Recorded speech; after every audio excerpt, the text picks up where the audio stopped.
ఆయన కృతజ్ఞత కలిగి ఉండడం నువ్వు ఎంతో ఇష్టపడే కార్యం ఆయన. ప్రీతుడులు పడవడం కంటే కూడా, మా ధనధాన్యాదులు ఇవ్వడం కంటే కూడా కృతజ్ఞతాస్తుతులు చెల్లించడం యెహోవాకు ప్రీతికరమని వాక్యం చదువుతుంది. నిజంగా తండ్రి, మేమందరము నీ దగ్గర నుండి ఎన్నో మేలు పొందుకున్నాం. దానికి తగిన కృతజ్ఞత కలిగిన జీవితాలు, అలా కృతజ్ఞత చూపించి నిన్ను మహిమపరిచే భాగ్యాన్ని మందరికి దయచేయమని కూడా నేను వేడుకుంటున్నా. కొద్ది మాటలు నాయన మళ్ళీ మేము ఆలోచించడానికి పూనుకొని ఉండగా మీ యొక్క ఆత్మ సహాయములు చెబుతున్న నాకు వింటున్న ప్రతి ఒక్క వ్యక్తికి మీరు దయచేయండి.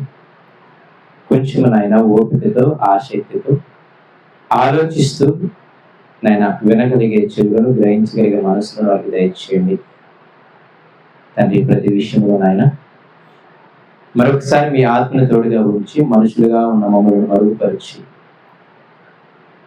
మీ నామానికి మహిమ తెచ్చుకుంటారని నమ్మొచ్చు.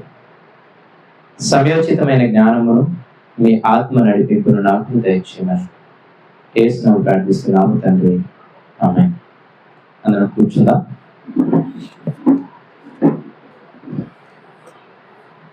అందరం కూడా యాకోబు పత్రిక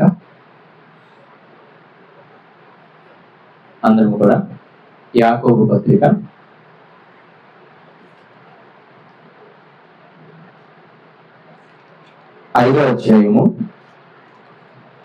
7వ వచనం నుండి కొన్ని మాటలు చెప్తాను.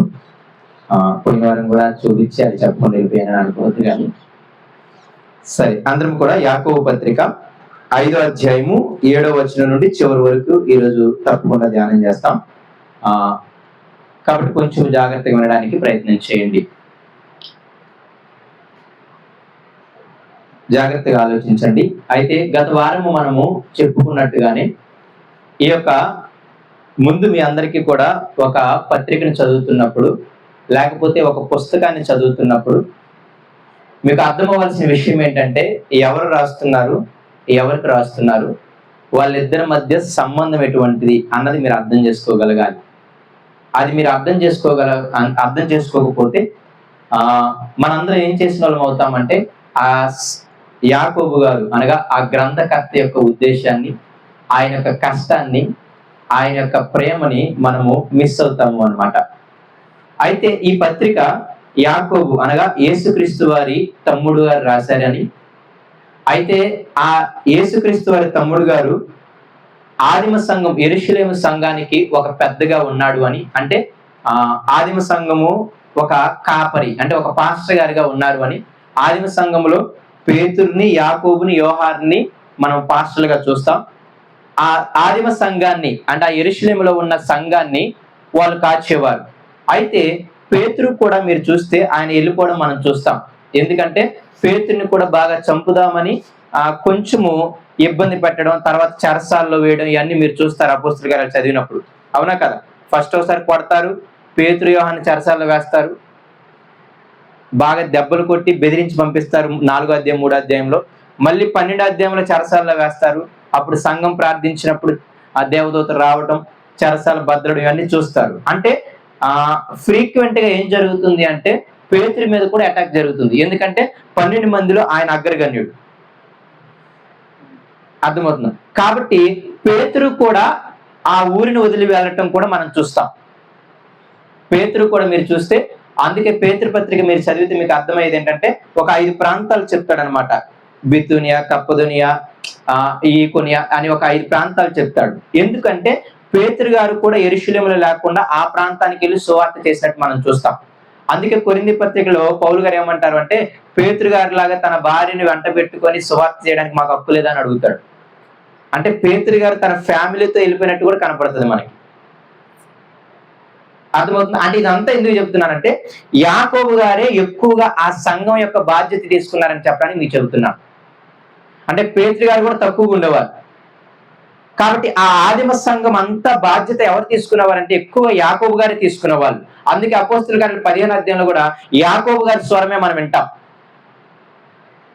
అపోస్తలుల కార్యాలు 15వ అధ్యాయం కూడా మీరు చదివితే పౌలు బర్నబాలు వస్తారనమాట. మేము అన్యులకు సువార్త చేస్తున్నాం, వీళ్ళు వచ్చేమో సున్నతి చేసుకోవాలంటున్నారు. ఇంతకు మరి మేమేం చెప్పాలి? సున్నతి చేసుకుంటేనే రక్షణ, అసలు మేమేం చెప్పాలని చెప్పేసి డౌట్ వస్తే ఆ అంత్యోక సంఘము పౌలు బర్నబాని ఏం చేస్తారు అంటే యెరూషలేములో వీళ్ళ దగ్గరికి పంపిస్తారు. అసలు పెద్దలు ప్రారంభం కదా వాళ్ళు, అసలు వాళ్ళేమంటారో చెప్పుకురండి అని. అప్పుడు యాకోబు గారు అంటారు, అయ్యా సున్నత అవసరం లేదు, వాళ్ళ మీద మోయలేని భారాలు పెట్టొద్దు అన్యుల మీద, అయితే విగ్రహారాధన చేసిన తినొద్దని, నెక్స్ట్ గొంతు పిసికి చంపిన వాటికి మాత్రము ఆ రక్తాన్ని తినకూడదని కొన్ని ఆజ్ఞలు ఇస్తాడనమాట. అంటే దేవుణ్ణి యూదులుగా ఉండి యేసయ్యని అంగీకరించిన వాళ్ళు ఉన్నారు, యూదులుగా లేకుండా గ్రీకులు వీళ్ళందరూ ఉండి అంటే దేవుణ్ణి ఎరగని వారు, అంటే మన భాషలో అన్యులు అంటాం, వాళ్ళు కూడా యేసయ్యని అంగీకరిస్తున్నారు. అయితే యూదులు ఏం చేస్తున్నారంటే వాళ్ళు బలవంతం పెడుతున్నారు, మా ధర్మశాస్త్రం ప్రకారము మీరు సున్నతి చేసుకుంటేనే మీరు రక్షింపబడతారు, సున్నతి చేసుకోకపోతే రక్షింపబడరు అని. కానీ అక్కడ యాకోబు భక్తుడు ఈ కాపరి క్లియర్ గా చెప్తాడు, వాళ్ళు మారు మనసు పొంది బాప్తిజం తీసుకుంటే చాలు, వాళ్ళు సున్నతి పొందాల్సిన అవసరం లేదు. అయితే కొన్ని విషయాల్లో జాగ్రత్తగా ఉండాలి, విగ్రహాల గురించి కానీ, నెక్స్ట్ కొంచెం గొంతు పిసికి చంపిన వాటిని తినకూడదని కానీ కొన్ని రూల్స్ అండ్ రెగ్యులేషన్స్ ఇస్తాడు. అంటే మీకు అందరికి ఇది ఎందుకు చెప్తున్నానంటే యాకోబు ఒక మంచి ప్రధాన కాపరిగా, మన భాషలో చెప్పాలంటే ఒక పెద్ద పాస్టర్ గారిగా ఆదిమ సంఘంలో ఉన్నారు. అయితే అప్పుడు వాళ్ళకి శ్రమ వచ్చినప్పుడు ఈ సంఘం అంతా ఏమయ్యారన్నాను, చెదిరిపోయారు, ఊళ్ళందరూ చెదిరిపోయారు కదా. ఇప్పుడు బాధల్లో ఉన్నారు కాబట్టి వాళ్ళ విశ్వాసం స్లోగా ఏమైపోతుంది, సన్నగిల్లిపోతుంది. ఇక్కడ విశ్వాసం సన్నగిల్లడం అంటే ఏమీ లేదు, లోకంతో రాజీ పడటం. యెరూషలేములో ఉన్నంత కాలం, సంఘంగా ఉన్నంత కాలం ఏమో చక్కగా ఉన్నారు, యేసయ్య ఏది చెప్తే అబద్ధాలు ఆడకూడదు అన్నారు, ఎంత చెప్పినా అబద్ధాలు ఆడుకుని ఉన్నారు. ఇదిగో మీరు మీ శరీరాన్ని పాపం చేయకూడదు, అపవిత్రకి అంటించుకోకూడదు అన్నారు. కాబట్టి వాళ్ళు ఎంత వచ్చినా సరే అపవిత్రతకి అంటించుకోకుండా ఉన్నారు. ఇదిగో ఎన్ని కష్టాలు వచ్చినా మీరు తోటి వారికి సహాయం చేయాలి అని అన్నప్పుడు ఆదిమ సంఘంలో చాలా మంది సహాయం చేసుకుంటూ ఉన్నారు. ఒక్కసారిగా వారిది కాని ప్రాంతానికి వెళ్ళేసరికి, వారిది కాని ఊరికి వెళ్ళేసరికి అక్కడ ఏమైంది, వాళ్ళకి ఇల్లు లేవు, ఉద్యోగాలు లేవు, ఏమి లేవు. కాబట్టి ఇప్పుడు స్లోగా ఒక అబద్ధం ఆడితే అక్కడ ఏమడగలం, కొందరు పొగిడితేనే ఏమడగలం, వాళ్ళ అధికారులు కాబట్టి వాళ్ళు చెప్పిందని చేస్తేనే మనం నెగ్గగలం అనే ఉద్దేశంలో స్లోగా లోకముతో రాజీ పడటం, ఆ శరీరాశ, ఆ నేత్రాశ, ఆ జీవపు డంబాన్ని అంటించుకునే క్రమంలో పడిపోయారనమాట. దాన్ని ఇక్కడ ఏమన్నామంటే క్రియలు అని పలికాం. అర్థమవుతుంది కదా. సో ఆ స్టేజ్ లో వాళ్ళు ఉన్నారు కాబట్టి ఆ విషయం ఎవరికి తెలిసింది, ఇంతకుముందు ఏ సంఘంలోనే కదా ఉన్నది, అందరూ యెరూషలేము సంఘంలోనే ఉన్నారు కదా, అప్పుడు కాపరేనే కదా. ఇప్పుడు వాళ్ళేం బాధలు వచ్చినా వెళ్ళిపోయారు చెదిరిపోయి. కాబట్టి వాళ్ళకి ప్రేమతో రాస్తున్నాడు అనమాట ఈ మాటలు. ప్రేమతో రాస్తూ ఆయన ఎందుకు రాస్తున్నాడంటే మీ విశ్వాసము క్రియలతో ఉండాలి, ఎన్ని శ్రమలు వచ్చినా ఎన్ని బాధలు వచ్చినా మీ విశ్వాసం ఎలా ఉండాలి, క్రియలతోనే ఉండాలి. క్రియలు లేకపోతే మాత్రం కష్టం.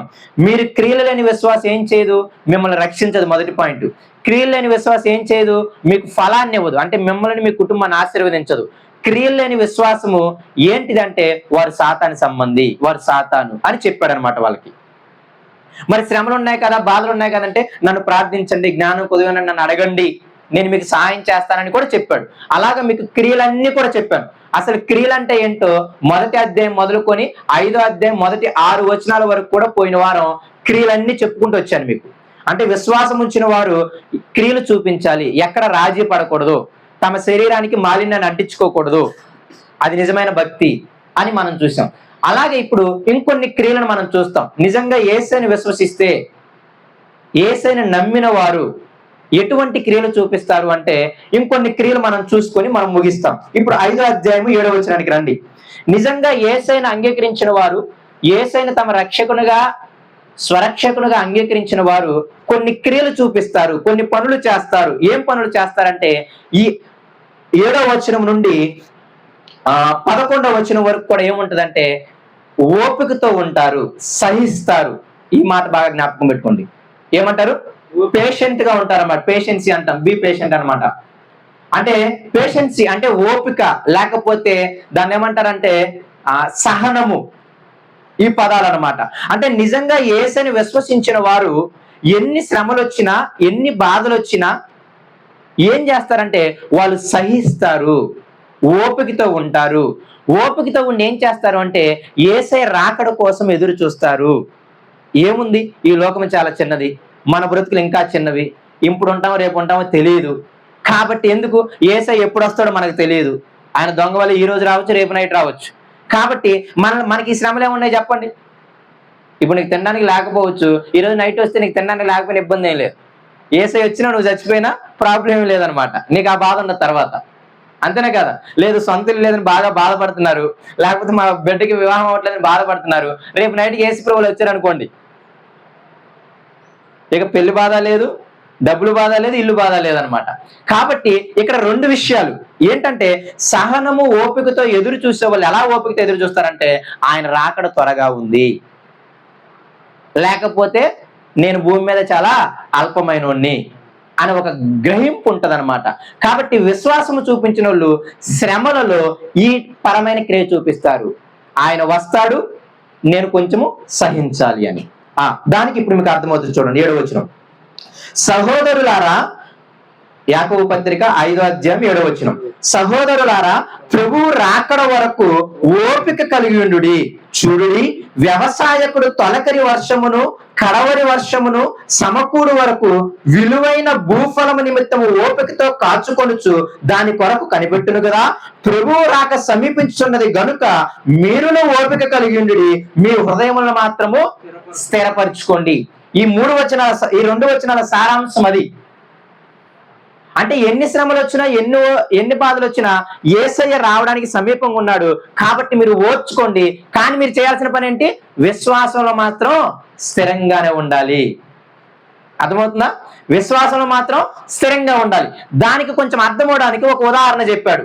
ఎలా ఉదాహరణ చెప్పాడంటే, ఎలా ఎదురు చూడాలి మనం, ఎలా సహించాలి అని అంటే, ఒక రైతుని తీసుకున్నాడు. ఆ రైతు ఏం చేస్తాడు చెప్పండి? ఇప్పుడు వర్షాకాలం కదా, ఇప్పుడు ఎమ్మటి ఏం చేస్తారు?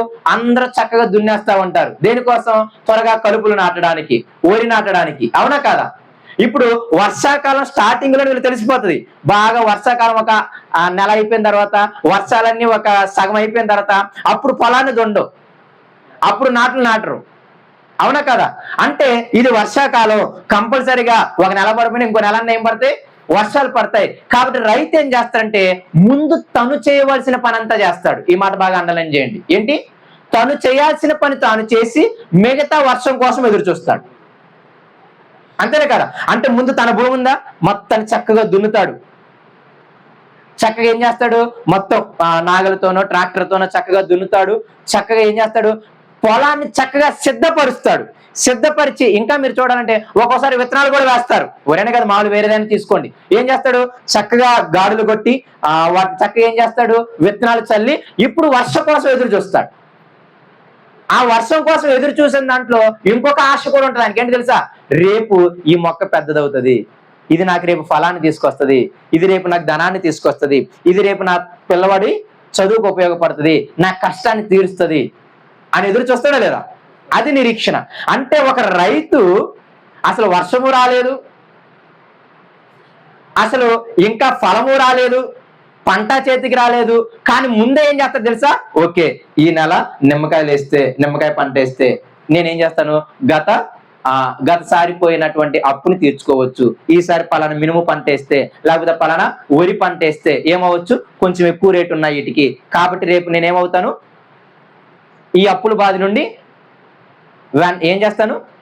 తప్పించుకుంటాను అని ఎప్పుడు అంటాడు? పంట అంతా చేతికి వచ్చిన తర్వాత లేదు, ముందే ఆ థాట్, అది నిరీక్షణ అంటాం. ఆ థాట్ కలిగి ఇప్పుడు ఏం చేస్తారంటే, ముందు తాను చేయాల్సిన పని అంతా చేస్తాడు. దున్నుతాడు, నీళ్లు పెడతాడు, చక్కగా అంతా తీసుకుంటాడు, చక్కగా విత్తనాలు చల్లుతాడు. అలాగే వర్షం కోసం ఇప్పుడు ఎదురు చూస్తాడు. వర్షం రావాలి, నాకు భూమి మంచి ఫలాన్ని ఇస్తుంది అని. సేమ్ పోలిక ఏంటంటే మనకి చెబుతున్నాడు అనమాట. మనము కూడా మన శ్రమలలో, మన బాధల్లో ఇదిగో యేసయ్య వస్తాడు, వచ్చినప్పుడు నాకు తగిన బహుమానం ఇస్తాడు, కిరీటం ఇస్తాడు. అవునా కదా? బహుమానము, స్వాస్థ్యము ఆయన ఇస్తాడు అని నిరీక్షణ కలిగి ఏం చేస్తాం తెలుసా? ఈ భూమి మీద మనం చేయాల్సింది మాత్రం చేస్తాం. ఏంటంటే మన విశ్వాసంలో మనం స్థిరంగా ఉంటాం. మనం ఎక్కడ లోక పాపాన్ని అంటించుకోకుండా ఉంటాం. ఎన్ని శ్రమలు వచ్చినా, ఎన్ని బాధలు వచ్చినా స్థిరంగా ఉంటాం. అది ఆయన చెప్పిన పోలిక అనమాట. అంటే విశ్వాసం ఉంచిన వారు ఏం చేస్తారంటే, వాళ్ళు చేయవలసిన క్రియలు వాళ్ళు చేసి, వాళ్ళు నడవలసిన త్రోవలు వాళ్ళు నడుస్తూ, వారు చేయవలసిన భక్తి వాళ్ళు చేస్తూ, మిగతా దేవుని కోసం ఎదురు చూస్తారు. ఆయన వస్తాడు. ఇప్పుడు నేను శ్రమలు తట్టుకుని ఎంత నీటిగా, పరిశుద్ధంగా, నీతిగా బ్రతుకుతున్నాను కదా, ఒకానొక రోజు నాకేమిస్తాడు? గొప్ప ఫలము ఇస్తాడు అని చెప్పి ఆ పోలికని ఆయన చూపించాడు అనమాట. కాబట్టి నిజంగా విశ్వాసం కలిగిన వారు ఏం క్రియ చూపిస్తారంటే శ్రమల్లో సహించుకుంటూ ఆ నిరీక్షణతో యేసయ్య వస్తాడని చెప్పి ఓపిక కలిగి ఏం చేస్తారు? ఎదురు చూస్తారు. అంతే తప్ప విశ్వాసంలో నుండి మాత్రం కదలరు. విశ్వాసం ఏమంటారు? స్థిరులుగా ఉంటారు. ఆ మాట కూడా ప్రాముఖ్యం. తర్వాత వచనానికి వద్దాం. 9వ వచనం, సహోదరులారా, మీరు తీర్పు పొందకుండా నిమిత్తము ఒకరి మీద ఒకడు సనగకుడి, ఇదిగో న్యాయాధిపతి వాకిట నిలిచి ఉన్నాడు. అంటే రెండోది ఏం చెప్తున్నాడు అంటే నిజంగా విశ్వాసం ఉంచిన వాళ్ళు ఎవరిని పడితే వాళ్ళని తిట్టడానికి పూనుకోరు, ఎవరిని పడితే వాళ్ళు అనడానికి పూనుకోరు, తమ నోటిని భద్రంగా కాచుకుంటారు. ఎందుకో తెలుసా? ఎందుకు కాచుకుంటారు చెప్పండి? ఒకానొక రోజు మనం శాశ్వతంగా భూమి మీద ఉండం. అయితే మనం పోతాం, లేదా యేసయ్య వస్తాడు. వచ్చినప్పుడు ఏం చేస్తాడు? ఆయన న్యాయపీఠం ఎదుట నువ్వు చేసిన మంచి పని అయినా చెడ్డ పైన సరే లెక్క అప్పచెప్పాలన్నమాట. అవునా కదా? ఆ భయం ఉంటుంది చూసావా? ఓకే, న్యాయాధిపతి ఒక ఆయన ఉన్నాడు, ఆయన ఒకరోజు తీర్పు తీరుస్తాడు అనే భయము కలిగి భూమి మీద బ్రతికినంత కాలం నోటిని కట్టుకొని తోటి సహోదరుల్ని అనటానికి భయం కలిగి ఉంటారనమాట. ఇది విశ్వాసం ఉంచిన వారు చూపించే మరొక క్రియ. అర్థమైందా? ఎవరిని సనగరు, ఎవరి మీద నిందలు వేయరు. చాలా మంది చూడండి, వీళ్ళు భక్తిగా ఉండరు కానీ ఆ కుటుంబంలో ఎవరి మీద సరిగ్గా లేదు, ఏం సరిగ్గా లేదు అంటారు అనమాట. ఇంకా వీళ్ళకి ఏమంటారు చెప్పండి? అయితే పాస్టర్ గారు సరిగ్గా లేరు, అందుకే మా జీవితాలు బాగలేవు అంటారు అనమాట. పాస్టర్ గారు సరిలేకపోయినా ఏమవుదు, చక్కగా వాక్యాన్ని ఇచ్చారు, నీకు చదువునిచ్చారు, చదువుకునే పిల్లల్ని ఇచ్చారు, చక్కగా చదువుకొని లేకపోతే వాక్యాలు నువ్వు బ్రతకొచ్చు. కానీ మనకు బ్రతకడానికి ఇష్టం ఉండదు. సింపుల్గా ఏం చేస్తామంటే ఒకరి మీద వేసేస్తే పోద్ది, అంతేనే కదా? దాన్నే సనుగుడు అంటాం. మనం చేయాల్సింది మనం చేయకుండా మన తప్పిదం కూడా ఇంకొకరి మీద వేసేస్తాం అనమాట. వాళ్ళు పెట్టలేదు, వీళ్ళు పెట్టలేదు, వాళ్ళు రాలేదు, వీళ్ళు రాలేదు అంటే నీకు దేవుడు వస్తే సరిపోదు, వాళ్ళు వీళ్ళు రావాలి. అంటే నన్ను చూసే దేవుడు కాదు, వాళ్ళు వీళ్ళు. అదంతా చాలా డేంజరస్ ఇష్యూ అనమాట. కాబట్టి సనగడం మంచిది కాదు. ఏం చేస్తారంటే విశ్వాసం ఉంచిన వాళ్ళు సనగటానికి భయపడతారు. ఎందుకు భయపడతారు? ఒక న్యాయాధిపతి ఉన్నాడు, నేను ఆయనకి లెక్క అప్పచెప్పాలి. అవునా కదా? అందుకే యేసుప్రభువు ఏమన్నారు? మీరు మాట్లాడిన ప్రతి మాటకి విమర్శ దినమంది ఏం చెప్పాలి? లెక్క అప్పచెప్పాలి. యేసుప్రభువుని చిన్నడుగా చూడమాకండి, మీ జుట్టును కూడా లెక్కేసిన ఆయన. కాబట్టి మీ మాటలు లెక్కేయకుండా ఉంటాడని మాత్రం చులకనగా చూడొద్దని యేసుప్రభువు వారే చెప్పారు. కాబట్టి రెండో క్రియ ఏం చేస్తారు అంటే కొంచెం భయం కలిగి నోటిని అదుపులో పెట్టుకొని ఎవరిని పడితే వాళ్ళని ఏమనకుండా ఉంటారు. అది రెండో క్రియ. తర్వాత మాట ఫాస్ట్ గా చెప్తున్నాను అనుకోమాకండి, అర్థమవుతుంది, అర్థం కాకుండా ఏముండదు. సరే, 11వ వచనము. తర్వాత 10వ వచనము, నా సహోదరులారా, ప్రభువు నామమున బోధించిన ప్రవక్తలను శ్రమానుభవమునకును ఓపికకును మాదిరిగా పెట్టుకొనుడి, సహించిన వారిని ధన్యులు అనుకుంటున్నాము కదా. మీరు యోబు యొక్క సహనమును గురించి వింటిరి, ఆయన ఎంతో జాలియు కనికరము గలవాడని మీరు తెలుసుకుని ఉన్నారు. ఇంకొక మాట ఏం చెప్తున్నాడు అంటే ఆయన ఏమన్నారు తెలుసా? మీకు శ్రమలు వచ్చినప్పుడల్లా, మీకు బాధలు వచ్చినప్పుడల్లా ఒకరి మీద సనగకుండా. ఈ వచనాలన్నీ కూడా ఒకే తాటి చెప్తున్నాయి, కాకపోతే నేను మీకు విడిగా చెప్పా. మనకు బాధలు వచ్చినప్పుడు, శ్రమలు వచ్చినప్పుడు ఏం చేస్తాం? ఒకరి మీద సొనుగుతాం అనమాట, అంతేనే కదా? కానీ మీరు అలా సనగకుండా ఏం చేయాలి తెలుసా? మన పూర్వీకులు ప్రవక్తలు ఉన్నారే, మన పూర్వీకులు అపోస్తులు ఉన్నారే, మన పూర్వీకులు చాలా మంది నీతిమంతులైన సేవకులు ఉన్నారే, వాళ్ళు కూడా చాలా శ్రమలు పడ్డారు, చాలా వేదనలు పడ్డారు. అవునా కదా? మనందరికి తెలిసిన ఆయన యోబు భక్తుడు ఉన్నాడు, ఆయన మనందరికంటే ఎక్కువ బాధలు పడ్డాడు. మన పిల్లలేం చచ్చిపోలేదు. అర్థమవుతుందా? మన పిల్లలు ఏమైనా చచ్చిపోయారా? మనకి తీరని రోగాలు ఏమైనా వచ్చేసాయా? మనం ఏమైనా ఏకాకులం అయిపోయామా? లేదు. కాబట్టి అటువంటి యోబుని మీరు సహనానికి మాదిరిగా పెట్టుకోండి అని చెప్పి ఇంకో మాట ఏం జ్ఞాపకం చేస్తున్నాడు తెలుసా? ఆయన ఎంతో జాలియు కనికరము కలిగిన వాడని మీరు తెలుసుకొని ఉన్నారు. ఎవరు ఆయన అంటే? దేవుడు. యోబు విషయంలో మనకి దేవుడు క్యారెక్టర్ బయటపడుతుంది అనమాట. దేవుడు ఎలాంటోడంటే చాలా జాలి కలిగినోడు, చాలా కనికరము కలిగిన వాడు, ఆయన విడిచిపెట్టేవాడు కాదు. నీతిని బట్టి శ్రమలు వచ్చినా సహించుకుంటే రేపు రెండంతలుగా దానికి ప్రతిఫలం ఇచ్చే దేవుడు అని చెప్పి మనము యోబు సందర్భంలో ఏం తెలుసుకుంటామంటే సహనము మాత్రమే కాదు, కానీ దేవుడి క్యారెక్టర్ కూడా తెలుసుకుంటాం. ఆయన ఎంతో ప్రేమ కలిగిన వాడు, ఆయన ఎంతో జాలి కలిగిన వాడు. నువ్వు నీతిగా ఉండి శ్రమలను సహించుకుని నువ్వెక్కడా పాపం చేయకుండా విశ్వాసంలో స్థిరంగా ఉంటే రేపు నిన్ను కూడా నీకు ఇవ్వాల్సిన ప్రతిఫలాన్ని ఆయన నీకు ఇస్తాడు అని ఇక్కడ చెబుతున్నాడు అనమాట. కాబట్టి ఈ వచనాల సారాంశం అంతా మీకు చెప్పాలంటే ఒక మాటలో, నిజంగా మనకి శ్రమలు, బాధలు, వేదనలు వచ్చినప్పుడు మనం విశ్వాసం నుండి తొలగిపోకుండా, ఎటువంటి పాప పనులు చేయకుండా, పూర్వీకులు, ప్రవక్తలు, యాజకులు, అపోస్తులు, లేకపోతే భక్తులు చాలా మంది ఉన్నారు కదా, వాళ్ళకి ఎన్ని శ్రమలు వచ్చినా వాళ్ళ భక్తిని మాత్రం విడిచిపెట్టలేదు. చివరికి వాళ్ళని చంపుతున్నా సరే తమ భక్తిని మాత్రం విడిచిపెట్టలేదు. కాబట్టి వాళ్ళని మీరు మాదిరిగా పెట్టుకోండి. మీరేం భయపడమాకండి. మీకు శ్రమలు వస్తున్నప్పుడు దేవుడు విడిచిపెట్టేవాడు కాదు, ఆయన గాలికి వదిలేసేవాడు కాదు, ఆయన మిమ్మల్ని ప్రేమించేవాడు, ఆయన మీ ఎడల కృప చూపించేవాడు. కాబట్టి ఆ నమ్మకం కలిగి ఎవరిని పడితే వాళ్ళని సనగమాకండి. ఈ బాధ రావడానికి వాడే కారణం, ఈ శ్రమ రావడానికి వాడే కారణం అని అనమాకండి అన్నది ఈ వచనాల యొక్క సారాంశం. విశ్వాసం ఉంచిన వాళ్ళం, నిజంగా యేసయ్య నిజమైన దేవుడిని అంగీకరించిన వాళ్ళం ఈ క్రియలు మనం చూపిస్తాం, సహిస్తామన్నమాట. అది ఒక క్రియగా చెప్పాను. 12వ వచనానికి వద్దాం.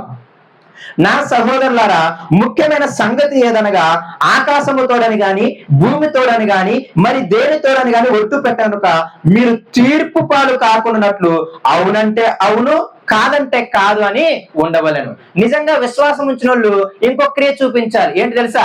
నువ్వు చేయగలనంటే చేస్తానని చెప్పు, చేయలేనంటే అమ్మ నా వల్ల కాదని చెప్పు. అర్థమవుతుందా?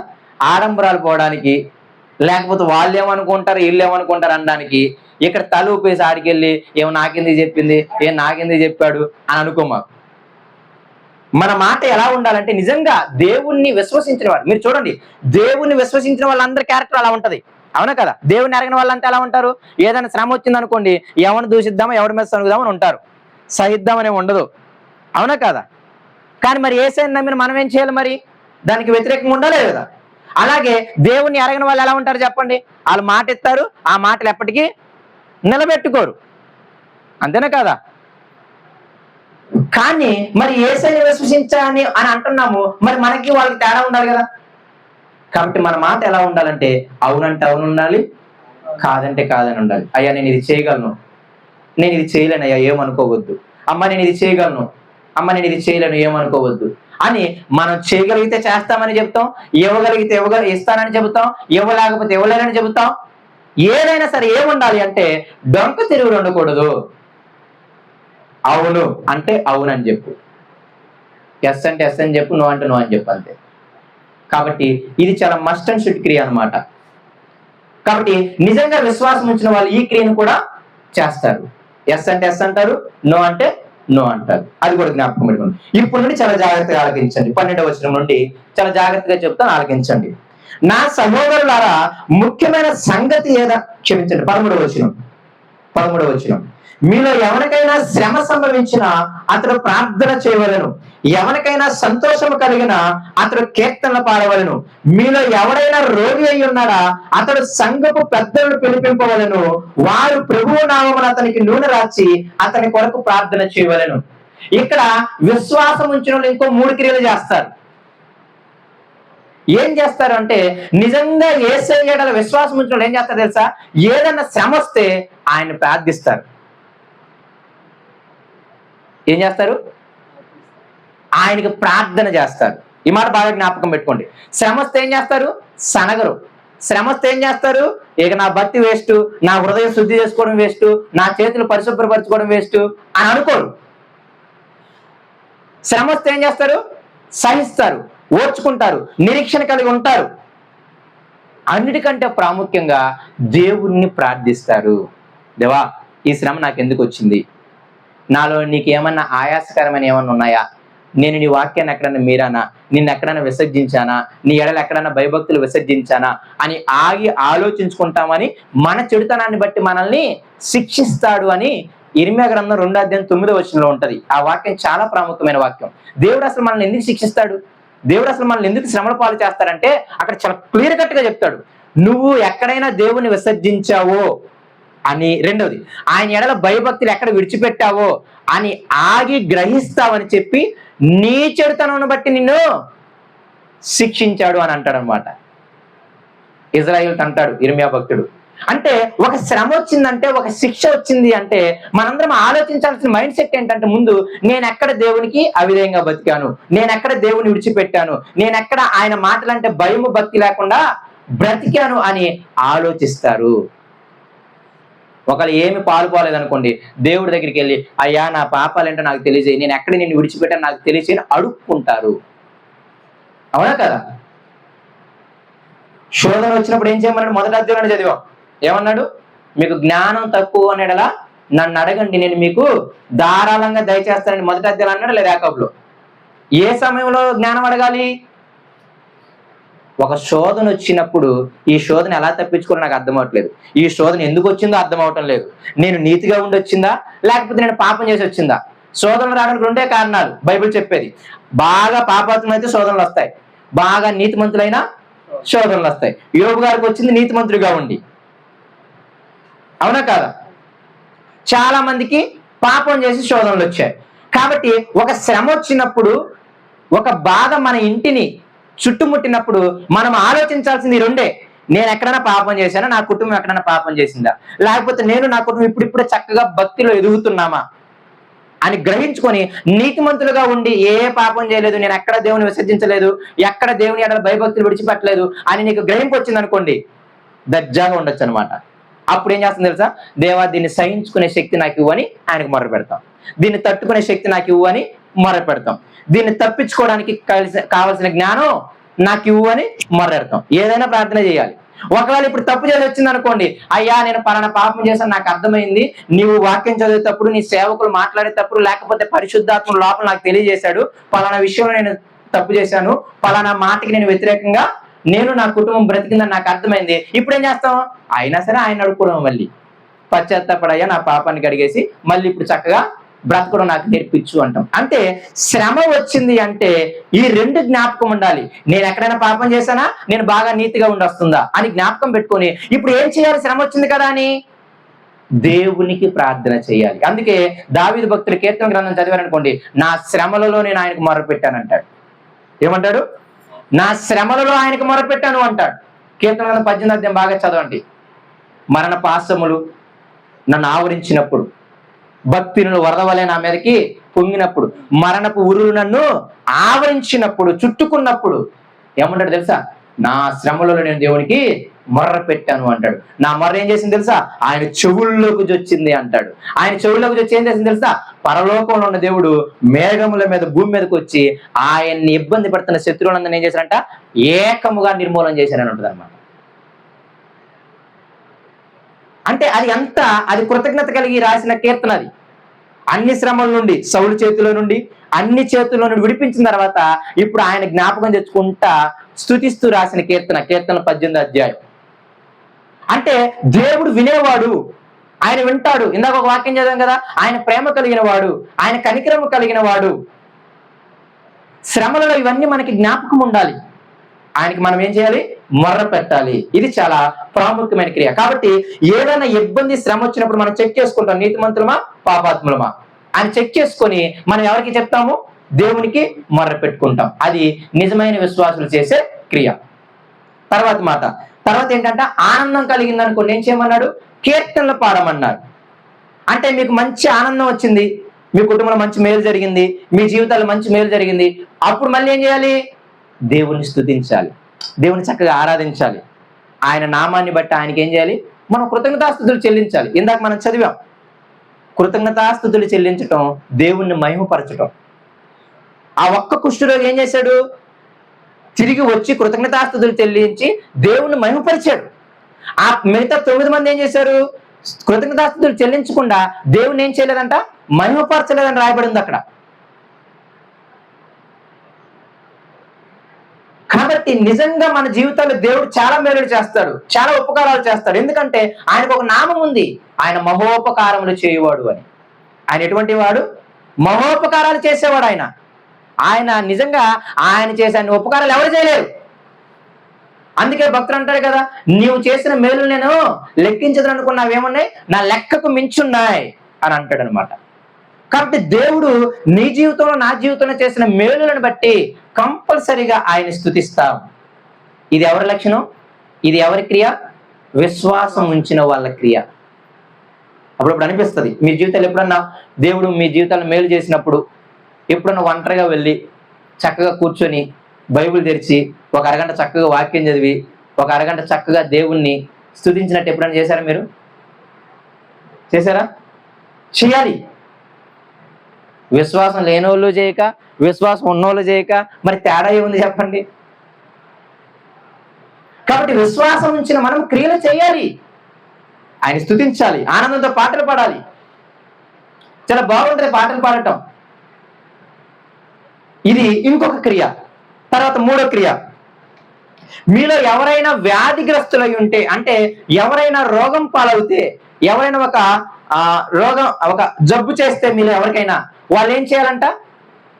సంఘపు పెద్దల్ని పిలిపించి ప్రార్థించుకోవాలి. నిజంగా మన జీవితాల్లో, లేకపోతే మనకి కానీ మన కుటుంబంలో కానీ బాగా జ్ఞాపకం పెట్టుకోండి, ఏదైనా ఒక రోగము మనకి కానీ మన కుటుంబంలో కానీ ఎవరికైనా వచ్చిందంటే ఎమ్మట ఏం చేయాలంటే, ఏం చేయాలి? మంచి డాక్టర్ ఎవరు, ఇప్పుడు ఎవరి దగ్గరికి వెళ్తే ఏమవుతుంది, ఓకేనా? అసలు డబ్బులు ఎంచుకోవడానికి అంత తొందర ఎందుకు నాకు అర్థం అవుతుంది అనమాట. మరి అంత ధనవంతులేమో నాకు తెలియదు, మీరు అవునా కదా? అసలు ఇది ఎంత మంచి వాగ్దానం అంటే, నేను చదువుతున్నప్పుడు చాలా ఆనందపడ్డా. ఆ సేవకుడు మంచిగా చెప్పాడు. మనకి ఇచ్చిన గొప్ప, నేనేమంటానంటే ఆ వాగ్దానం, ఇది అత్యంత గొప్ప కృప దేవుడు చూపించింది. ఏంటి తెలుసా? ఒక రోగం వస్తే చక్కగా సంఘ పెద్దల్లో పాస్టర్ గాను మంచి విశ్వాసంలో నీ తోటి సహోదరులు పిలిపించుకొని చక్కగా 1 గంట ప్రార్థన చేసుకోండి, శుభ్రంగా రోగం పోద్ది అన్నాడు అనమాట. మనం ఎలాంటి వాళ్ళని తెలుసా?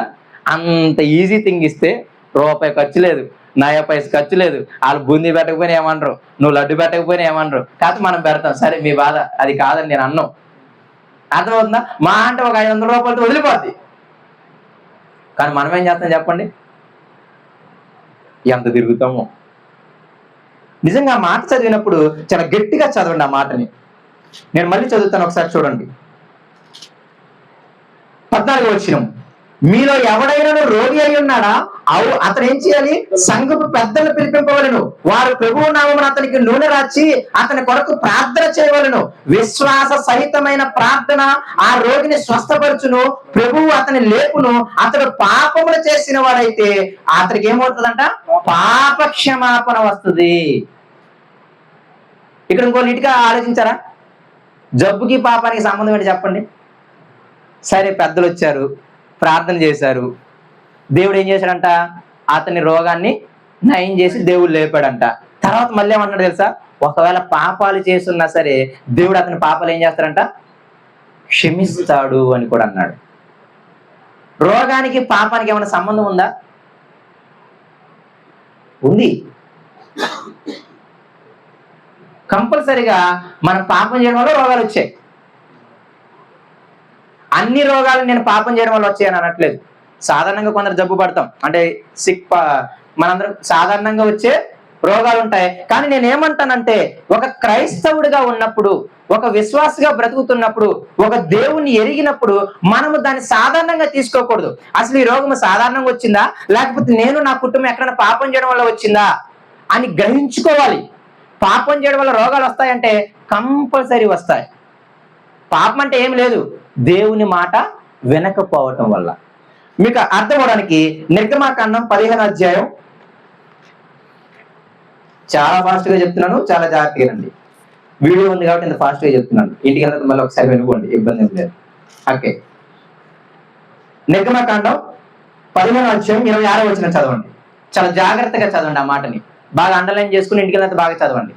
నిర్గమాకాండం 15వ అధ్యాయం 26వ వచనం, మీ దేవుడైన యెహోవా వాక్కును శ్రద్ధగా విని, మొదటిది ఆయన దృష్టికి న్యాయమైనది చేసి, రెండవది ఆయన ఆజ్ఞలకు విధేయులై, మూడవది ఆయన కట్టడలన్నిటినీ అనుసరించి నడిచిన యెడల, నాలుగవది నేను ఐగుప్తీయులకు కలుగ చేసిన రోగములలో ఏది మీకు రానియను.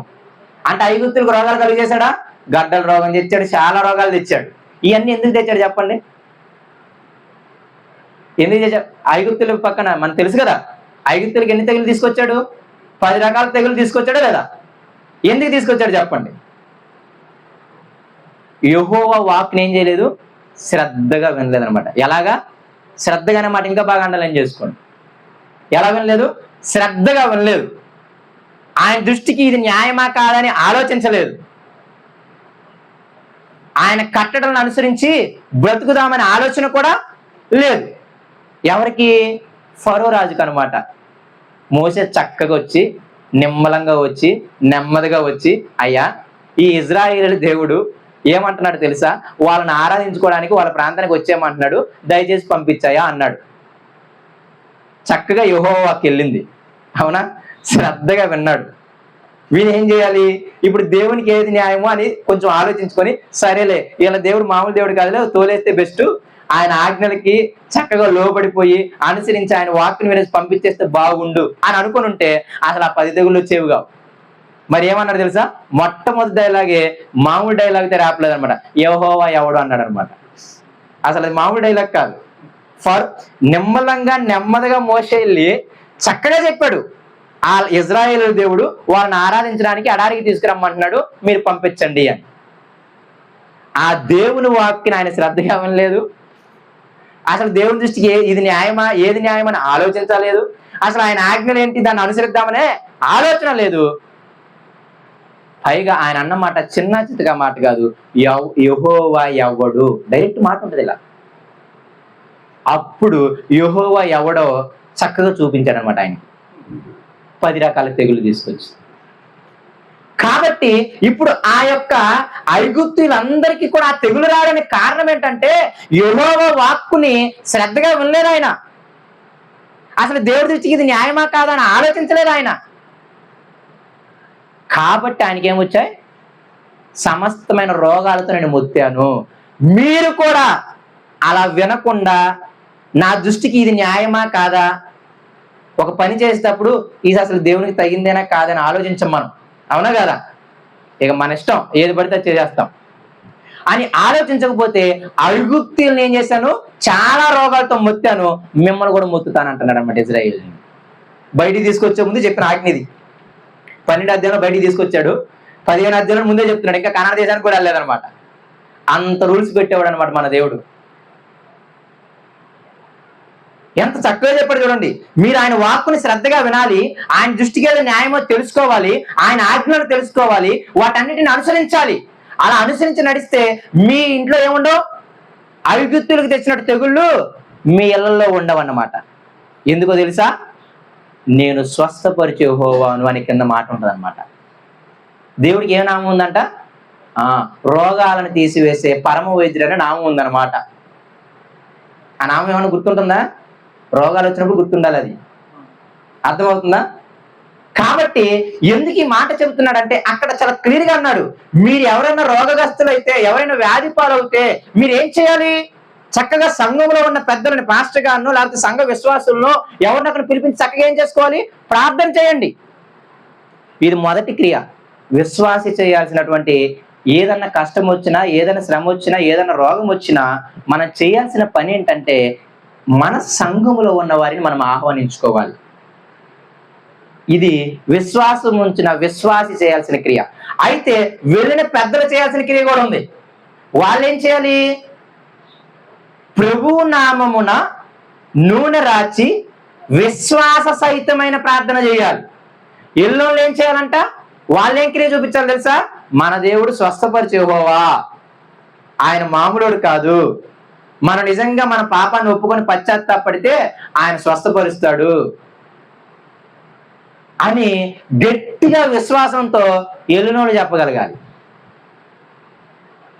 పిలిచే క్రియ ఉండాలి విశ్వాసులకి. వెళ్ళినోళ్ళకి ఏముండాలి? మన దేవుడు సరైన దేవుడు, మన దేవుడు చాలా శక్తి కలిగిన దేవుడు. మన దేవుడు ఎవరు తెలుసా? స్వస్థపరిచే యెహోవా అనే నామం ఉంది. కాబట్టి ఆ నామాన్ని ఏం చేయాలి? మనం నమ్మాలి. అదే విశ్వాస సహితమైన ప్రార్థన అంటే. అక్కడ కండిషన్ చెప్పారు చాలా క్లియర్ గా. విశ్వాస సహితమైన ప్రార్థన ఎవరు చేస్తారు? ఆ వెళ్ళిన సంఘ పెద్దలు, వెళ్ళిన తోటి విశ్వాసులు, వెళ్ళిన తోటి సహోదరులు ఏం చేయాలి అంటే చక్కగా ప్రభువు నామమున నూనె రాచి, మనం నూనె రాయడం అలవాటు చేసాం, ముందు ప్రభువు నామం అనేది వదిలేసాం. నూనెలో ఏమి లేదు, అది కూడా జ్ఞాపకం పెట్టుకోండి. నూనెలో ఏమి లేదు, ఆ ముందు చూసారా, ప్రభువు నామమున నూనె రాచి ప్రార్థన చేస్తారు వాళ్ళు. ఏ నామమున? వెళ్ళిపోయి పాస్టర్ గారి నామం రాసినా పని జరగదు. అర్థమవుతుందా? లేకపోతే మీకు ఇష్టమైన మంచి విశ్వాసి నామం రాసినా సరే నూనె పని జరగదు. అదేంటి, ఆ నామం రాసిన అదే నూనె, వీళ్ళ నామాలు రాసిన అదే నూనె, మరి ఎందుకు పని జరగదు? మనకేం తెలియాలంటే నూనెలో పని లేదు. అర్థమవుతుందా? నువ్వు పాస్టర్ గారి నామాన్ని పెట్టుకున్నావు, లేకపోతే పలానా అధికారి నామాన్ని పెట్టుకున్నావు కాబట్టి ఈ నామంలో పని లేదు. నువ్వు నిజంగా ప్రభువు నామమున నూనె రాచి అంటే ఏమి లేదు, ఆయనలో శక్తి ఉంది. అందుకే అక్కడ ఏమన్నా తెలుసా, వీళ్ళు విశ్వాస సహితమైన ప్రార్థన ఆ రోగిని ఏం చేస్తుంది? స్వస్థపరుస్తుంది. తర్వాత మాట అన్నలు ఏం చేసుకోండి, ప్రభువు అతన్ని లేపును అన్నాడు అనమాట. ఎవరు లేపుతారు? ఎవరు లేపుతారు? ప్రభువు. వీళ్ళని పెద్దలు కాదు, వీళ్ళని పాస్టర్ గారు కాదు, ఏది కాదు. ఎవరంటే లేపింది? ఎవరు ఇంతకి స్వస్థపరిచింది?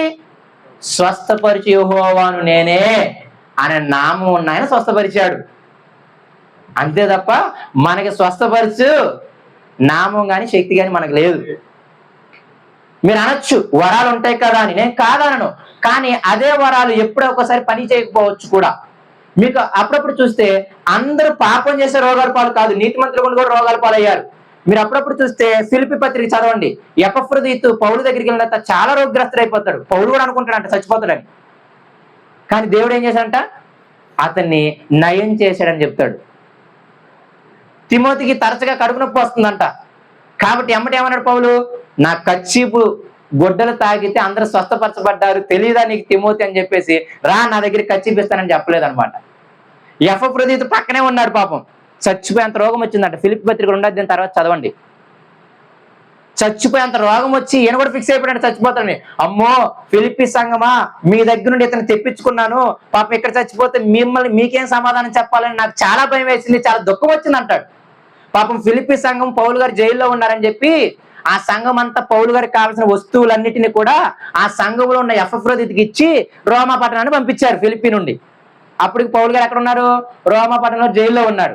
పాపం చూడడానికి వచ్చిన ఆయన ఇక్కడికి వచ్చి సిక్ అయిపోయాడు.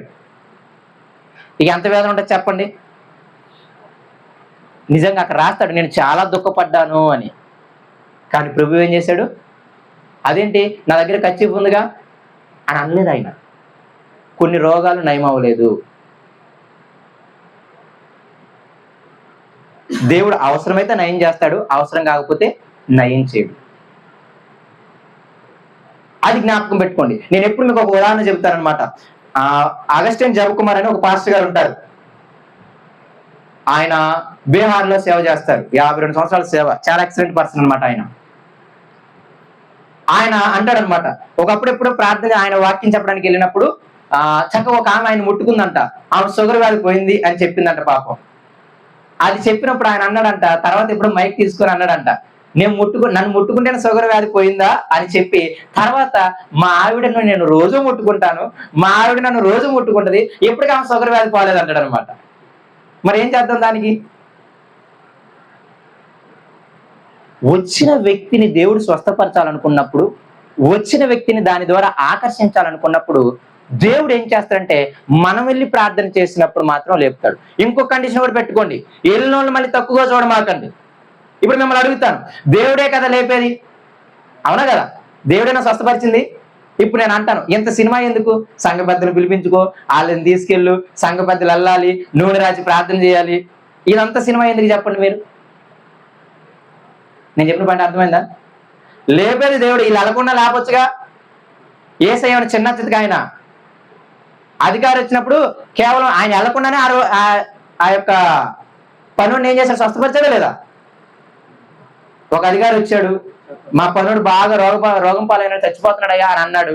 అప్పుడు ఆయన ఏమన్నాడు? నువ్వు ఇంటికి వెళ్ళేసరికి ఏమై ఉంటాడు? స్వస్థపరిచి ఉంటాడు అన్నాడా లేదా? ఆయన వెళ్ళలేదు, చెయ్యలేదు, ముట్టుకోలేదు, అరవలేదు, ఏసునామను పో అని కూడా అనలేదు అనమాట. కాబట్టి ఏసైకి అంత శక్తి ఉంది, వెళ్లకుండా కూడా నయం చేసే అంత శక్తి ఉంది. దేవుడు అలా నయం చేయలేడా? నయం చేయగలరు. ఇప్పుడు మిమ్మల్ని క్వశ్చన్ అడుగుతాను, ఎందుకు మరి విశ్వాసాలు వెళ్ళాలి, ఎందుకు సంఘ పెద్దలు పంపించాలి? ఎందుకు అంటే అదొక బాండింగ్ అన్నమాట. ఇప్పుడు ఆ విశ్వాసులు అందరూ చేశారనుకోండి, అప్పుడు వాళ్ళకి ప్రేమ ఉంటది. దేవుడు వీరి ద్వారా నాకు నయం చేశాడు కాబట్టి నేను ఎల్లప్పుడూ వాళ్ళకి ఏమై ఉండాలి? కృతజ్ఞత కలిగి ఉండాలి. రేపు వాళ్ళకు కూడా ఏదైనా శ్రమ వచ్చినప్పుడు నేను వెళ్ళాలి. ఇప్పుడు నా కుటుంబంలో శ్రమ వచ్చింది, వాళ్ళందరూ వచ్చి నాకు ప్రేయర్ చేశారు కాబట్టి దేవుడు నన్ను స్వస్థపరిచాడు, నా పాపాలు క్షమించాడు, ఇప్పుడు మంచి స్థితిలో ఉన్నా. రేపు ఇంకొకరికి శ్రమ వస్తుంది, అప్పుడు నువ్వేం చేయాలి? నువ్వు కూడా కదిలి వెళ్ళాలి. వాళ్ళు వచ్చినప్పుడు ఏం చేస్తారు? ఒడి చేతి ఏం తీసుకురారుగా, మినిమం 100 రూపాయలను ఖర్చు పెట్టి ఫ్రూట్స్ తీసుకొస్తారా కదా? రేపు నువ్వు కూడా ఏం చేయాలి? ఖర్చు పెట్టాలి. అంటే ప్రేమ కోసం. లేకపోతే ఏం చేస్తుంది తెలుసా? ఒక మాట చెప్పొచ్చు, నీకు బాధ ఉందమ్మా, దేవుడికి ప్రార్థన చేసి స్వస్థపరుతారు అంటాం అనమాట. అప్పుడు ఏంటంటే మనుషుల మధ్య బాంధవ్యాలు ఏర్పడవు. అర్థమైంది మీకు? కాబట్టి దేవుడు, అందుకే మీరు అంటాను, మనుషుల్ని హైలైట్ చేయడం ఎంత తప్పో మనుషులను పట్టించుకోవడం కూడా అంతే తప్పు. అప్పుడప్పుడు మనం ఏం చేస్తాం తెలుసా? మంచిగా ఉన్నంత వరకు ఆ దైవజనుడి వల్ల, ఆ విశ్వాసుల వల్ల నా కుటుంబం ఇలా ఉండగలిగింది అంటాం. రేపు వాళ్ళు ఏదైనా నచ్చని చేశారనుకోండి, వాళ్ళు ఏముందండి దేవుడు మమ్మల్ని చేసింది అంటాం. అవునా కదా? ఈ యాటిట్యూడ్ అన్నారా లేదా? అంటే ఇద్దరికి బాండింగ్ బాగున్నంత సేపేమో ఆ సహోదరి వల్ల, ఆ అక్క వల్ల, ఆ అన్న వల్ల, ఆ దైవజనుడి వల్ల నా కుటుంబం ఈరోజు ఇలా ఉంది అని అంటాం. వాళ్ళకి ఏదైనా చెడినప్పుడేమో వాళ్ళది ఏముందిలేండి దేవుడు మామకు సాయం చేసింది, మనుషులు ఏముందిలేండి అని అంటామా లేదా? అలా ఎప్పుడు ఉండకూడదు అనమాట. నీ కోసం శ్రమ పడిన వారిని రెట్టింపు సన్మానించమన్నాడు ఆయన. దేవుడు వీళ్ళ ద్వారా నీకు సహాయం చేశాడు. ఎందుకు సహాయం చేశాడంటే వాళ్ళతో నువ్వు కనెక్షన్ లో ఉంటావని, వాళ్ళ పట్ల ప్రేమ కలిగి ఉంటావని. రేపు వాళ్ళకి ఏదో ఒక శ్రమ వచ్చినప్పుడు, ఇప్పుడు నీకు శ్రమలో వాళ్ళు ఆదుకున్నారు, రేపు వాళ్ళకి శ్రమ వచ్చినప్పుడు నువ్వు వెళ్ళి, నీకు శ్రమ వచ్చినప్పుడు అక్కడికి చెప్పావు, ఆమె నలుగురిని వెనకేసుకొని వచ్చి చక్కగా ప్రేయర్ చేసింది. రేపు ఇంకొకరి శ్రమ వచ్చినప్పుడు నువ్వు కూడా ఏం చేయాలి? ఆ నలుగురిని నువ్వు కూడా అంటేసుకుని వెళ్ళి ప్రేయర్ చేయాలి. కాబట్టి కృతజ్ఞత చూపించాలి. అందుకోసము దేవుడు ఏం చేశాడు అంటే అలాగా ఒక సంఘానికి, ఒక కాపరికి అలా అటాచ్ చేస్తాడనమాట. అందుకే మీరు చూడండి, ఎంతమంది పాస్టర్లు అన్న ఉండండి, ఒక 5 మంది 6 మంది అని ఉంటారనమాట. అవును కదా? ఎంత పెద్ద బోధకులన్నా ఉండవండి, చిన్న పాస్టర్ గారి దగ్గర కూడా ఒక 5-6 మంది 10 మంది అని ఉంటారా ఉండరా? ఎందుకుంటారు చెప్పండి? దేవుడు అలా చేస్తాడనమాట. ఈయన వెళ్ళి చేసినప్పుడు వాళ్ళకి ఏదో కార్యం చేయటం, అప్పుడు వాళ్ళు ఏం చేస్తాడు? ఈయనకి అటాచ్ అయి ఉంటారు. అవునా కదా? అలాగ దేవుడు చేసే క్రియ అనమాట. కొందరికి దేవుడే కలిగిస్తాడు హృదయం, ఆయన అంటేనే ఇష్టం. అందుకే చూడండి, కొందరు నేను ఏం వాక్యం వింటాను, కొందరు నేను ఏం వాక్యం వింటాను అంటాడు. అందరూ ఒకే వాక్యం వింటానని చెప్పరు అంటారు ఎవరన్నా? అందరూ ఒకే సేవకుని ఇష్టపడరు. అలా ఇష్టపడే మనసు దేవుడు ఇవ్వడు. కాబట్టి ఎందుకు ఈ మాటలు చెబుతున్నానంటే మన మధ్య బాండింగ్ కోసం అది ఉంచాడు. కాబట్టి ఇక్కడ మీరు ఏం చేయాలి? మీకు ఎవరికైనా రోగం కలిగింది అంటే మీరు ఎమ్మట ఏం ఆలోచించాలి? దేవుడు రూపాయి ఖర్చు లేకుండా పోయే భాగ్యం ఇచ్చాడనమాట. ఆ వాగ్దానాన్ని జ్ఞాపకం పెట్టుకొని, ఓహో నేను పాపం వల్ల వచ్చిందని చెక్ చేసుకో, లేకపోతే నీతిగా ఉండడం వల్ల వచ్చిందా చెక్ చేసుకో. నీతిగా ఉంటే శుభ్రంగా దేవుని స్తుతించు, ఒకవేళ పాపం వల్ల వచ్చిందంటే పశ్చాత్తాపడి ఏడు దేవుని దగ్గర. తర్వాత చక్కగా సంఘ పెద్దల్ని పిలిపించుకొని చక్కగా ప్రార్థన చేయించుకో. అప్పుడు నీ రోగము పోద్ది, నీ పాపాలు కూడా క్షమించబడతాయి. అందుకే మీరు ఈ మాట ఎప్పుడు జ్ఞాపకం పెట్టుకోండి, మన పాపం వల్ల మనకి ఎక్కువగా రోగాలు కలుగుతాయి. అందుకే దావీదు పాపం వల్ల దావీదు ఏమన్నా తెలుసా? నా ఎముకల్లో బలం తగ్గిపోయింది, నా ఎముకల్లో నొప్పి తగ్గిపోవట్లేదు, నా శరీరము క్షీణించిపోయిందని ఈ పదజాలాలు కనపడతాయి కీర్తనలో. అవునా కదా? ఎందుకు అంతరానైపోయింది? చేసిన పాపాన్ని బట్టి దేవుడిచ్చిన శిక్షగా మనం చూస్తాం.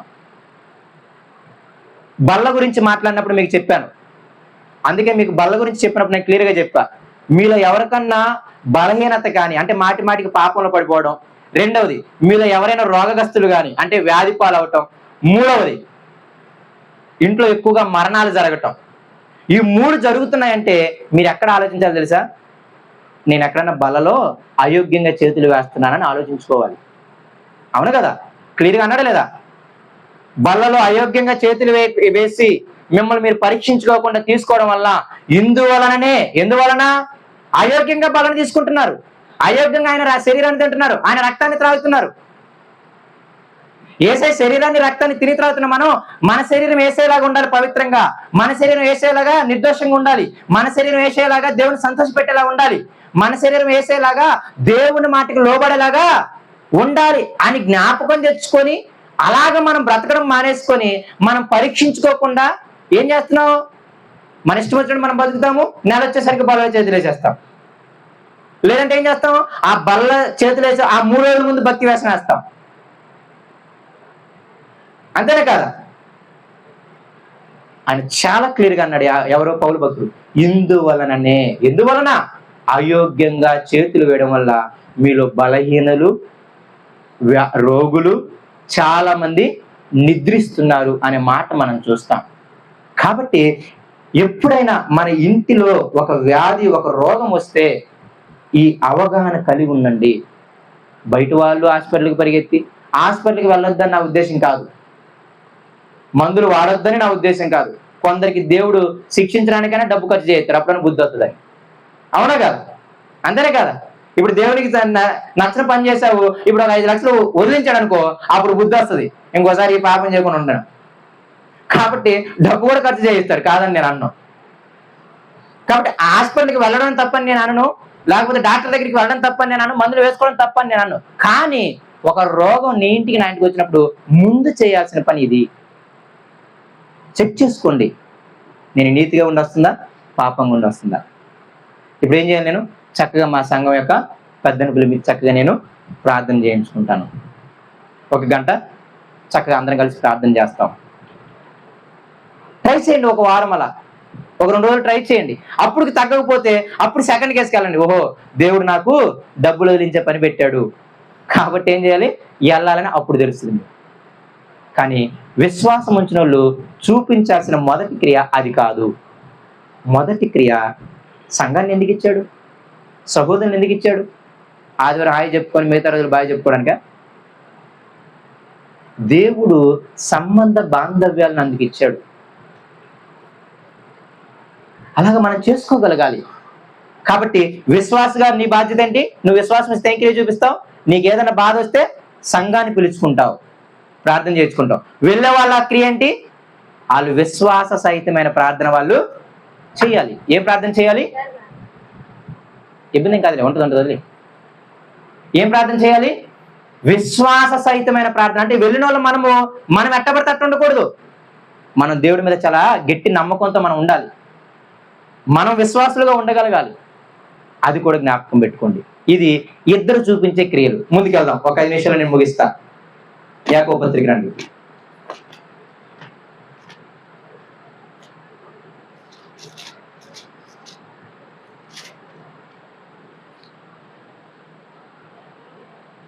పదిహేనవ వచనం, 5వ అధ్యాయం. విశ్వాస సహితమైన ప్రార్థన ఆ రోగిని స్వస్థపరచును, ప్రభువు అతని లేపును, అతడు పాపములు చేసిన వాడైతే ఏం చేస్తాడు? పాప క్షమాపణ కూడా పోతుంది అనమాట. మన పాపాలు క్షమించబడాలంటే ఏం చేయాలి? మన సహోదరులు పిలిపించి చక్కగా ప్రార్థన చేయించుకోవాలి. కింద ఇంకొక భయంకరమైన మాట అంటాడు, అది మనం అంత ఈజీగా చేయలేము. కానీ ఏమన్నాడు చూడండి 16వ వచనంలో, మీ పాపములు ఒకరితో ఒకడు ఒప్పుకోండి. చక్కగా సంఘాన్ని పిలుస్తావు కదా, ఇప్పుడు నువ్వు యారు తప్పు చేసావు వాళ్ళతో ఒప్పుకోమంటున్నాడు. కాబట్టి అన్ని ఒప్పుకోమని నా ఉద్దేశం కాదు, కానీ ఓకేనా? కాకపోతే ఆ స్వభావం మనలో ఉండాలి అమ్మా. లేకపోతే ఇండివిజువల్ గానా మీరు ఒక పాపం చేసినప్పుడు మీ కుటుంబాన్ని దేవుడు ఆ శోధనకి అలౌ చేసినప్పుడు, రేపు అదే పాపంతో సహోదరు ఎవరైనా చేస్తున్నారనుకోండి, అప్పుడు మీరు ఏం చేయాలి తెలుసా? ఇండివిజువల్ గానే తీసుకెళ్ళి, అమ్మా నేను పలానా చేయడం వల్ల ఇలా వచ్చింది కాబట్టి నువ్వు మళ్ళీ అలాగే ఉంటున్నావు, దయచేసి అలా ఉండమాకు అని చెప్పగలగాలి. అలా చెప్పాలంటే ఏం చేయాలి? నువ్వు ముందు ఆ పాపం చేసాను అంత ఒప్పుకోగలగాలి. అవునా కదా? కాబట్టి నా ఉద్దేశం అన్ని పాపాలు చెప్పమని నా ఉద్దేశం కాదు. మళ్ళీ ఎవరి దగ్గర పడితే వాళ్ళ దగ్గర చెప్పమాకండి. అందరు విశ్వాసం మంచోళ్ళు కాదు, ఓకేనా? వెలుగుదోత వేషం వేసుకున్న వాళ్ళంతా మంచోళ్ళు కాదు. మీకు ఒక ఐడియా వస్తుంది, ఇన్ని సంవత్సరాలు సహవాసం చేస్తారు కాబట్టి, ఓకే ఈమెకు చెబితే నా గురించి ఎవరికి చెప్పదు, ఈయనకి చెబితే నా గురించి ఎవరికి చెప్పరు, ఏమకి చెబితే చక్కగా ఆమె కడుపులోనే పెట్టుకొని చక్కగా ఆమె ఏం చేస్తుంది? నా గురించి ప్రార్థిస్తుంది, నా కుటుంబం గురించి ప్రార్థిస్తుంది అని మీకు ఒక అవగాహన ఉండాలి. అప్పుడు ఎప్పుడు తెలుస్తుంది? మన అందరితో కనెక్షన్లో ఉన్నప్పుడు తెలుస్తుంది. లేకపోతే ఏం తెలుస్తుంది? ఆదివారం ఒక్కరోజు చూసారనుకో అందరూ భక్తి పరులాగే కనిపిస్తారు. అలా అందరూ భక్తి పనులు అనుకుని అందరికి చెప్పుకొని వాళ్ళందరికీ టముకేసుకొని అయ్యో బాబు ఎందుకు చెప్పాము వాళ్ళకి అని బాధపడే విశ్వాసాలు చాలా మంది ఉన్నారు. పైగా మళ్ళీ ఏమంటాం తెలుసా, దేవుడు చెప్పమన్నాడు కూడా చెప్పామండి కానీ అలా చెప్పేశారంటారు. దేవుడు చెప్పమన్నప్పుడు జ్ఞానంతోనే చెప్పమన్నాడు, జ్ఞానం లేకుండా చెప్పలేదు. వాళ్ళతో సహవాసం చేస్తే నీకు అర్థమవుతుంది వాళ్ళు కడుపులో పెట్టుకుంటారా బయటకు వదిలేస్తారా అని. కాబట్టి అలాంటి వాళ్ళని ఫైండ్ అవుట్ చేసుకోవాలి మనం, అలాంటి వాళ్ళు ఫైండ్ అవుట్ చేసుకోవాలి, అలాంటి వాళ్ళు తెచ్చుకొని చక్కగా ఇద్దరం ప్రేయర్ చేసుకోవాలి దేవుళ్ళని ఎదగటానికి. మీకు అర్థమవుతుందా? మన మీద చిన్న విషయం అనుకుంటాం కానీ ఈరోజు అలాంటి లేకపోవడం అప్పుడప్పుడు అనిపిస్తుంది. ఎవరినన్నా మీరు పలానా వ్యక్తిని పిలిచి నీ పాపం అంతా చెప్పుకొని ఇద్దరం కలిసి ప్రార్థిద్దారా అని అంత బాండింగ్ కలిగిన వాళ్ళు ఎవరైనా ఉన్నారా? ఉండలేకపోవడం అంటే అర్థం తెలుసా, మనం ఎవరికి అది చూపించలేదన్నమాట. మనం ఎవరికన్నా అలా చూపించడం వాళ్ళు మనకి పట్ల ఏం చేస్తారు, అది చూపిస్తారు. ఎవరు లేరనమాకండి, ముందు మీరు ఉండడానికి స్టార్ట్ చేయండి. ఏమంటారు తెలుసా, సంఘంలో ఎవరు మంచి వాళ్ళు ఉన్నారండి అంటాం, ముందు మనం మంచిగా ఉండడం స్టార్ట్ చేయం. ఎవరు చెప్పినా పట్టించుకోరని అంటాం, మనం ఎవరన్నా పట్టించుకున్నావా ఆ దాఖలాలు ఉండవు. మన దగ్గరికి రాదు, ముందు మాత్రం వేసేస్తాం. ముందు మనము ఒకరిని కేర్ చేయడం చూసుకుంటే, ఒకరు బాధ చెప్పినప్పుడు మనం కడుపులో పెట్టుకుని వాళ్ళ గురించి ప్రార్థించినప్పుడు రేపు మనం గురించి మన బాధ వచ్చినప్పుడు వాళ్ళకి చెప్పినప్పుడు వాళ్ళు కూడా కడుపులో పెట్టుకుని ప్రార్థన చేస్తారు. మనం ఎవరి గురించి శ్రమపడం, మళ్ళీ మన కోసం మాత్రం అందరం శ్రమపడాలనుకుంటాం. మంచిది కాదు అది. చాలా సరదాగా చెప్తున్నానని చాలా సీరియస్ విషయాలు.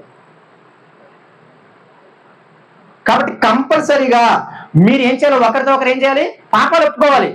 నిజంగా పలానా పని చేయడం వల్లే దేవుడు నన్ను ఇది అలౌ చేశాడు, కాబట్టి బ్రదర్ మీరు అలా చేయమాకండి, కాబట్టి అయ్యా నువ్వు అలా చేయమాకు, అమ్మ కాబట్టి నువ్వు అలా చేయమాకు, నేను ఆల్రెడీ పలానా పని చేసి నేను ఆల్రెడీ దేవుని చేత శిక్ష పొందుకున్నాను, నువ్వు కూడా అదే పని చేసి అలా శిక్ష పొందుకో మాకు అని మనం చెప్పగలగాలి. మీ పాపం ఏం చేయాలి, ఒకరితో ఒకడు ఒప్పుకోగలగాలి జ్ఞానముతోనే. తర్వాత మాట, మీరు స్వస్థత పొందినట్లు ఒకరి కొరకు ఒకరు ఏం చేయాలి, ప్రార్థన చేయాలి. నీతిమంతుని విజ్ఞాపన మనఃపూర్వమైనదై బహు బలము గలదై ఉండును. వెళ్ళిన వాళ్ళు ఏం చేయాలి తెలుసా, నీతిమంతులుగా ఉండాలి. ఇది కూడా జ్ఞాపకం పెట్టుకోండి. ఇందాకేం చేసాం, విశ్వాస సహితమైన ప్రార్థన చేయాలి.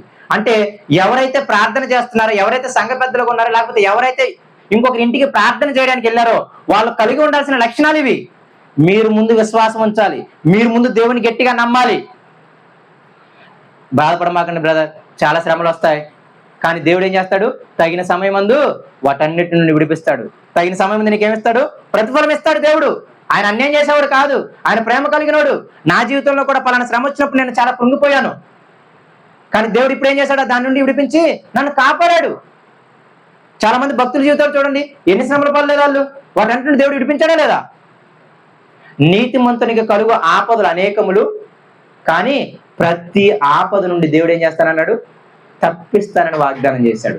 భక్తిహీనునికి కలుగు ఆపదలు కూడా అనేకములు, కాకపోతే వాడిని తప్పించేవాడు ఉన్నాడు అనమాట. ఇద్దరికి ఆపదలు వస్తాయి, కానీ నీతిమంతులుగా ఉండే ఆపదలు వస్తే ఏంటంటే దేవుడు ప్రతి దాని నుండి తప్పిస్తానన్నాడు. ఇక బాధ ఉంది చెప్పండి, ఓ 2 రోజులు రోగం ఉంటుందా నీకు, 3 రోజులు పోద్దంటే బాధపడతామన్నా లేదు. ఆ రోజులు చేయాల్సిన ప్రయత్నం చేసి వేసుకోవాల్సిన టాబ్లెట్లు వేసుకుంటాం, అంతేనే కదా. జీవితాంతం ఈ వ్యాధి పోదని చెప్పామనుకోండి, అక్కడ అది కదిలినట్టుంది, ప్లగ్ సరిగ్గా పెట్టండి. సరే జాగ్రత్త చూడండి, 2 నిమిషాలు ఓపిక తెచ్చుకోండి. అర్థమైందా మీకు? 2 రోజులు రోగం పోద్దంటే ప్రశాంతంగా ఎంత పెద్ద రోగం వచ్చినా భయపడం. ఇక ఆ రోగం పోదని తెలిస్తే ఇక అప్పుడు చచ్చిపోవడం స్టార్ట్ చేస్తాం అనమాట. అప్పుడు దాకా బాగానే ఉంటాం.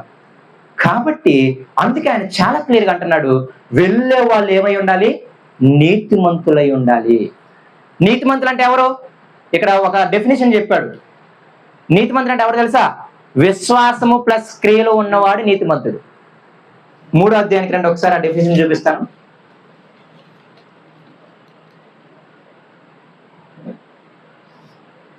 రెండో అధ్యాయం 24వ వచనం. 2వ అధ్యాయం 24వ వచనం. మనుష్యుడు విశ్వాస మూలమున మాత్రము కాక క్రియల మూలమునను నీతిమంతులని ఎంచబడునని మీరు దీని వల్ల గ్రహించితిరి. అబ్రాహాము నీతిమంతుడేనా? ఎలా నీతిమంతుడు? దేవా నువ్వు ఉన్నావని నమ్మడమే కాదు, క్రియలు కూడా చేశాడు. రాహాబు నీతిమంతురాలేనా? నీతిమంతురాలే. ఎలాగూ నువ్వు మామూలు దేవుడు కాదని పొగటమే కాదు, ప్రాణాలు తెగించి క్రియలు కూడా చూపించింది. కాబట్టి విశ్వాసము ప్లస్ క్రియలు రెండు ఉంటేనే వాళ్ళు నీతిమంతులు. మనందరం ప్రార్థించమంటే ఇంట్లో కూర్చొని చక్కగా ప్రార్థిస్తాం. వాళ్ళ ఇంటికి ప్రార్థించాలంటే ఇప్పుడు ఎన్ని పనులు ఆపుకోవాలో, ఇప్పుడు ఏం చేయాలో. మీకు అర్థమవుతుందా? మనం పిలిచేవారిగా ఉండాలి, మనం వెళ్ళేవారిగా ఉండాలి. నిజంగా విశ్వాసులకు మనం క్రియలు చేస్తున్నామా? ఆలోచించండి. మన ఇంట్లో శ్రమ ఉన్నప్పుడు చక్కగా 4-5 పిలిపించుకొని ప్రార్థన చేసుకుంటున్నామా 2-3 రోజులు? లేదు ఇంకొకరి ఇంట్లో శ్రమ ఉన్నప్పుడు మనం వెళ్ళి వాళ్ళ ఇంటికి వెళ్ళి ప్రార్థన చేయగలుగుతున్నామా? విశ్వాసం ఉంటే ఆ క్రియలు చేస్తాం మనం. లేకపోతే మన విశ్వాసం మనకి ఫలాన్ని ఇవ్వదు, మనల్ని రక్షించదు, అది నిష్ప్రయోజనం. కాబట్టి వెళ్ళే వాళ్ళు విశ్వాస సహితమైన ప్రార్థన చేయాలి, నీతిమంతులుగా ఉండి ప్రార్థన చేయాలి. అది కూడా మీరు జ్ఞాపకం పెట్టుకోండి. దేవుడు చిన్న మాటలు దీవించిన గాక, మిగతా నేను తర్వాత చెప్తాను.